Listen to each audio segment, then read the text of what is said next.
안녕하세요. 좋은 아침입니다. 오늘은 에스라 1장에서 4장까지입니다. 자, 여러분 오늘부터는 이제 새로운 책 에스라가 시작되거든요.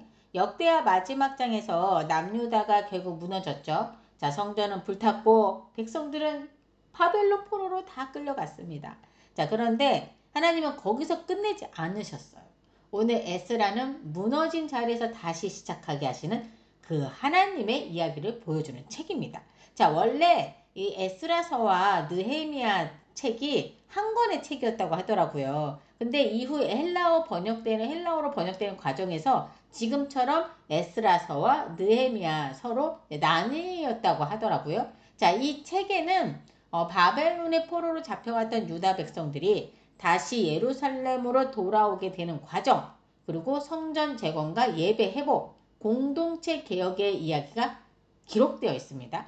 자, 여러분 이렇게만 들어도 뭐 하나님이 어떤 분이신지 막 느껴지지 않으십니까? 무너졌던 이스라엘 백성들을 다시 세우시는 하나님. 예? 자, 만약에 여러분 지금 여러분 중에 무너진 자리 가운데 있는 분들 계신가요? 예. 자, 그럼 오늘부터 시작하는 이 에스라서와 느헤미야서를 잘 읽어보셨으면 좋겠어요. 왜냐? 이 책 안에서 하나님께서는 여러분들에게 직접 말씀하고 계시거든요. 무너진 우리가 어떻게 다시 회복되어질 수 있는지를요. 오늘 1장부터 4장까지는 바로 그 회복의 시작을 보여주는 장면들입니다. 자, 여러분 바벨론 포로 귀환은 사실 성경에서요 굉장히 중요한 사건입니다. 자, 왜냐하면 이거는 마치 뭐랄까 두 번째 출애굽처럼 묘사되기 때문이거든요.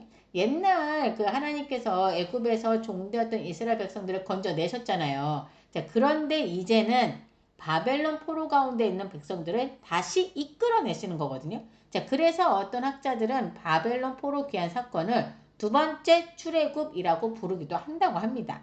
자, 남유다는 바벨론에 의해서 멸망한 뒤에 약 70년 동안 포로 생활을 하게 됐죠. 자, 이후 바벨론은 페르시아에 무너지게 되었고요. 페르시아의 고레스 왕이 세계를 지배하게 됩니다.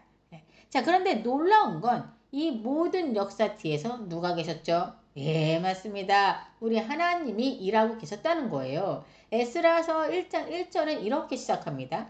여호와께서 예레미야 입으로 하신 말씀을 이루시려고. 자, 여러분 이게 너무 중요한 거예요. 자, 왜냐? 세상 역사는 강대국들이 움직이는 것처럼 보여요. 그쵸? 하지만 사실은 하나님께서 말씀을 이루어가고 계신 거라는 거죠. 사실 성경을 읽다 보면 뭐 옛날 이야기처럼 느껴질 때가 많잖아요. 뭐 현실감이 떨어지고. 자, 근데요. 가만히 생각해 보면 지금 우리가 살아가는 이 시대, 우리는 지금 현실이잖아요. 그쵸? 우리가 살아가고 있는 이 시대는 현실 그 자체죠. 그런데 언젠가는 역사책에 기록될 시간들이잖아요. 맞죠? 누군가는 지금 우리가 살고 있는 이 시대를 연구할 거고, 먼 훗날. 그쵸? 그리고 이 정권의 변화들, 사회의 이상 현상들, 또 지금도 벌어지고 있는 우크라이나 전쟁, 미국과 이란의 전쟁. 예? 자, 우리나라는 또 최근에 무슨 일이 있었습니까? 예. 윤석열 대통령의 그 전 대통령의 비상계엄 사태. 예. 이건 굉장히 큰 사건이었죠. 예. 그게 벌써 2년 전이더라고. 24년도 12월이었나요? 예. 굉장히 이게 시간이 벌써 그렇게 됐더라고요. 자, 이 지나간 시간이 나중에 역사는 후에 지금의 우리의 시대를 평가할 거 아니에요. 그쵸? 자, 보세요, 여러분. 이 당시도 마찬가지였죠. 바벨론이 강해지는 것도 페르시아가 세계를 장악하는 것도 그리고 고레스 왕의 조서를 내리는 것도 겉으로 보면 그냥 국제 정세와 정치 흐름 정도로 보였을 거예요. 그 당시의 현실 그 상황이었어요. 자, 그런데 성경은 뭐라고 하고 있죠? 여호와께서 예레미야의 입으로 하신 말씀을 이루시려고 결국 하나님은 역사를 통해서도 말씀을 이루어가고 계셨던 겁니다. 자, 에스라가 바로 그런 이야기를 보여주고 있는 것 같아요. 그리고 우리는 이 말씀을 통해 분명히 깨달아야 합니다. 예레미야 선지자는 이미 오래전에 바벨론 포로 생활이 70년 동안 이어질 거라고 예언을 했었어요. 그렇죠? 자, 그리고 그 후에 하나님께서 다시 돌아오게 하실 거라고도 말을 했습니다. 예, 했어요. 예.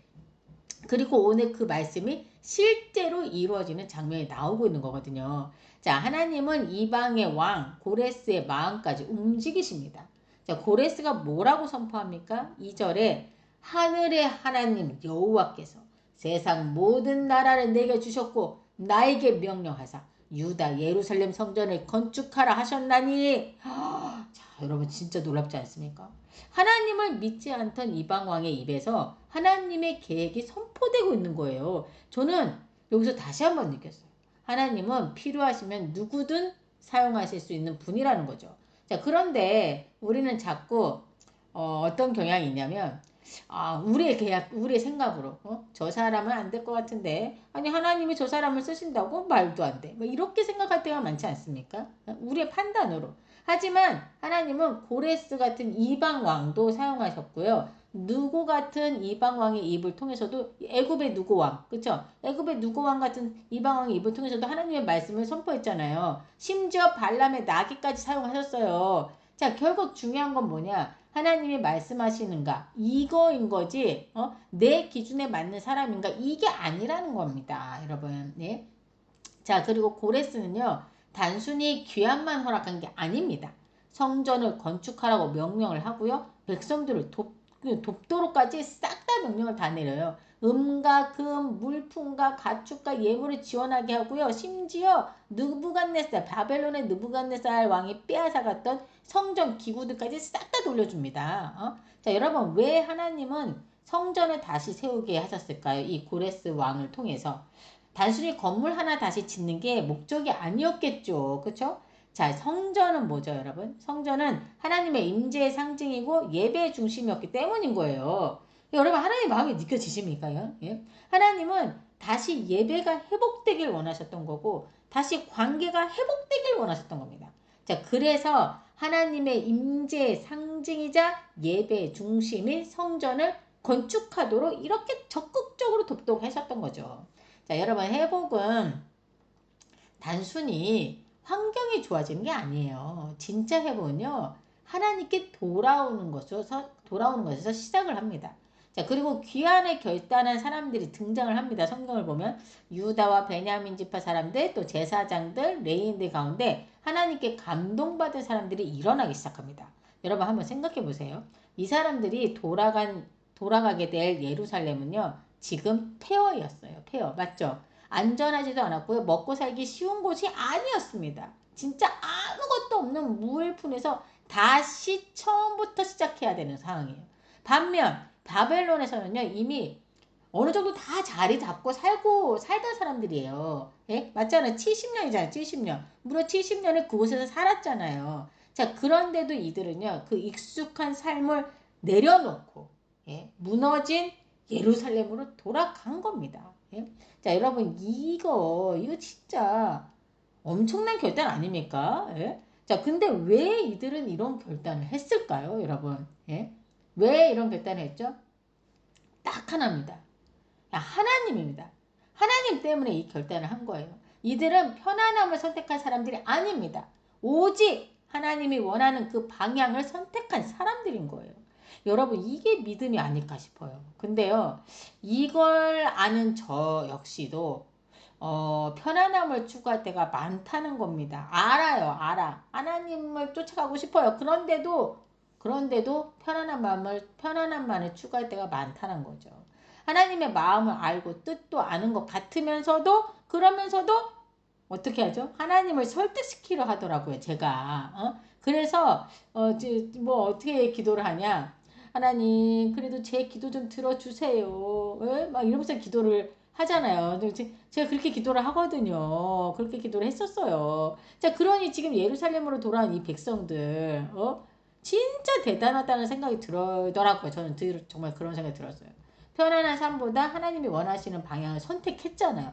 이게 보통 일이 아니거든. 여러분들 같으면 하겠습니까? 여러분들 지금 잘 살고 있는 그 집, 직장 다 내려놓고 저 오지로 가라고 하면, 저 아프리카로 가라고 하면 가겠습니까, 여러분? 예? 못 가잖아요. 예. 그렇게 이게 쉬운 게 아닙니다.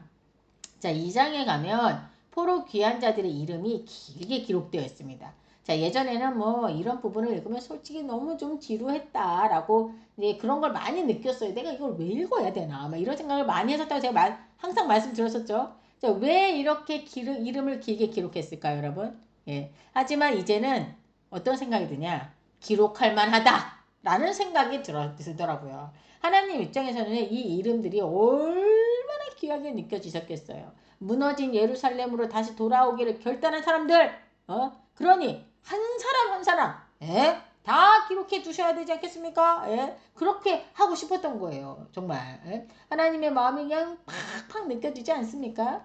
하나님은요, 군중으로 보지 않으세요. 한 사람의 헌신과 눈물과 결단을 다 기억하십니다. 자, 그리고 여기에는요, 제사장 레이인, 또 성가대 문지기 느디님 사람들까지 자세하게 기록되어 있는데요. 자, 왜냐하면 예배의 회복은요, 혼자 하는 게 아니기 때문이에요. 보이지 않는 자리에서 헌신하는 사람들이 필요했던 거죠.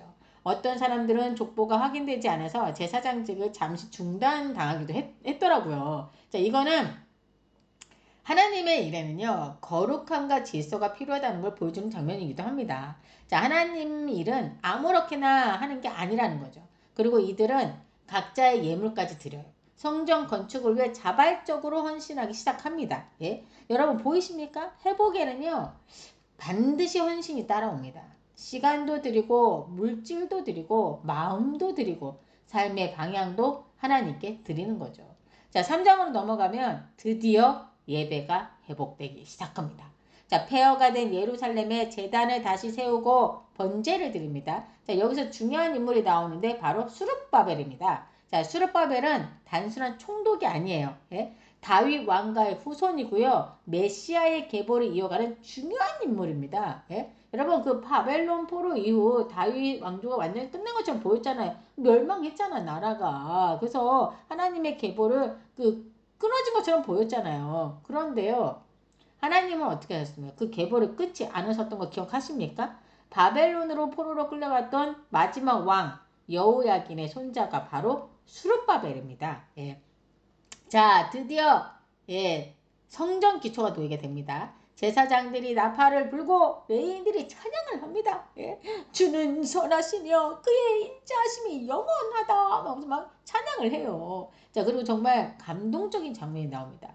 젊은 세대들은 기뻐서 소리치고 옛 성전을 기억하던 노인들은 울기 시작합니다. 그러니까 젊은 세대들 그 바벨론에서 태어난 사람들은 잘 모르잖아요. 그러니까 다시 그냥 고국으로 왔다라는 것에 기뻐서 와 하고 소리를 지르고 옛 성전을 기억했던 노인들. 그 노인들은요 눈물을 흘리는 거예요. 눈물을. 왜 울었을까요, 여러분? 솔로몬 성전의 그 영광을 기억하고 있었기 때문입니다. 무너졌던 시간들, 잃어버렸던 세월들, 그 모든 감정이 한꺼번에 밀려왔겠죠. 저는 이 장면이 너무 마음이 아프면서도 또 감격스럽기도 하더라고요. 여러분, 회복이라는 건 단순히 막 좋다 하고 끝나는 게 아닌 것 같아요. 그 안에는 눈물도 있고, 아픔도 있고, 후회도 있고, 감사도 함께 있는 것 같더라고요. 자, 그런데 말입니다. 이렇게 기쁨으로 성전 건축을 이어가는데 이때 방해자들이 나타납니다. 그리고 바로 이 4장에서 성전 공사가 중단되는 그런 일이 벌어지게 되는 거죠. 자, 4장에 보시면 유다와 베냐민의 적들이 성전이 재건되고 있다는 소식을 듣고 우리도 너희와 함께 건축하자라고 제안을 합니다. 자, 근데 여러분 이들이 누구냐? 이들은요 북이스라엘 지역 사마리아에 정착했던 호남민족이에요. 호남민족으로 겉으로는 하나님을 섬긴다고 말했지만 실제로는 아니에요. 혼합신앙을 가지고 있던 자들이었던 거예요. 근데 이들은 사실은 성전 건축을 방해하려는 의도를 가지고 있었던 거죠. 그래서 수룹바벨과 지도자들이 이 제안을 단호히 거절했던 겁니다. 자, 그러자 이들이 어떻게 하는지 아십니까? 협박을 하고 관리들을 매수하고 왕에게 정치적인 모함까지 합니다. 결국 성전 공사는 중단됩니다. 여러분, 여기서 우리는 굉장히 중요한 영적 원리를 볼 수 있어야 합니다. 뭔지 아십니까? 하나님의 일을 하려고 하면 방해가 온다는 거예요. 아니, 하나님의 일을 하는데 왜 방해 세력이 있으니까. 예? 누가 있어요? 영적 싸움이, 우리 여러분 다 영적 싸움이라고 하잖아요. 우리 눈에 보이지 않지만 다 영적 싸움, 영적 세력들이 있거든요.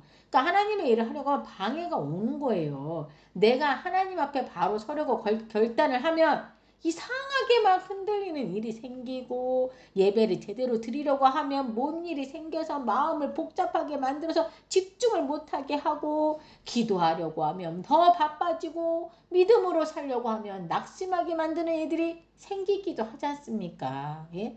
여러분, 이게 우연인 것 같으세요? 아닐 수 있다는 걸 지금 하나님께서 보여주고 계신 겁니다. 아니라는 거죠. 성경은 우리에게 영적 싸움이 있다는 걸 계속해서 보여주고 있습니다. 그래서 우리는 상황만 보면 안 되고요. 그 이면까지도 볼 줄 알아야 하는 거예요. 눈에 보이는 문제만이 아니라요. 사실 그 눈에 보이는 문제 뒤에 있는 그 이면을 볼 줄 알아거든요. 지금 내 믿음을 흔들고 있는 그 영적 싸움이 무엇인지도 분별할 줄 알아야 하는 거죠. 자, 오늘 4장 끝에는 성전 건축이 멈춘 것처럼 보여요. 지금 멈췄으니까. 예, 그렇죠? 하지만 하나님은 이미 다시 시작할 계획을 가지고 계십니다. 우리는 종종 하나님의 일이 늦어지는 것 같고 또 멈춘 것처럼 느껴질 때가 있어요. 기도 응답도 늦게 보이고요. 내 삶도 제자리 걸음 같고요. 기도를 그렇게 안 해도 응답도 안 되고 제자리 걸음이고 상황은 더 어려워 보이기만 합니다. 예? 하지만 여러분, 하나님의 계획은요, 절대 실패하지 않습니다. 예? 지연되는 것처럼 보이고 도대체가 앞이 보이지 않아 보이지만, 예, 어떻게 하고 계신 거죠? 우리 하나님은요? 우리 하나님은 여전히 일을 하고 계신 겁니다. 여러분 믿으시죠? 예. 자, 오늘 에스라 1장에서 4장을 통해서 하나님께서 포로 귀한 백성들에게 하시는 말씀이 뭔지 아십니까? 나는 너희를 아직 포기하지 않았다. 그러니 다시 돌아와라. 다시 예배를 회복해라. 무너진 자리에서도 다시 시작할 수 있단다.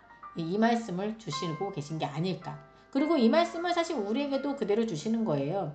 혹시 지금 삶이 무너진 것 같고 신앙이 식어 있고 다시 시작하기 어렵게 느껴지더라도 하나님은 오늘도 말씀하고 계신 겁니다. 다시 시작하자. 다시 내게로 돌아와라. 우리 하나님은 무너진 자리에서도 다시 회복을 시작하게 하시는 분이시기 때문이죠. 여러분, 신앙생활을 열심히 한다고 해서 어려움이 없는 거 아닙니다. 에스라엘 백성들도 회복의 길 가운데 방해와 어려움을 만났잖아요. 중요한 건 어려움이 오느냐 이게 문제 아니라 그 순간 우리가 어디를 바라보느냐 이거인 것 같아요. 세상을 바라보며 무너져 갈 것이냐 하나님께 다시 돌아갈 것이냐 그 선택이 우리의 방향을 결정하게 되는 것 같습니다. 자, 이 시간 다 같이 기도하겠습니다. 하나님 아버지, 무너진 자리에서도 다시 시작하게 하시는 하나님을 보게 하시니 감사합니다. 포로에서 돌아온 백성들처럼 우리도 다시 하나님께 돌아가게 하시고 무너졌던 예배와 믿음을 다시 회복하게 하여 주옵소서. 어려움과 방해가 올 때 세상을 바라보며 무너지지 않게 하시고 끝까지 하나님을 바라보며 믿음의 방향을 잃지 않게 하여 주옵소서.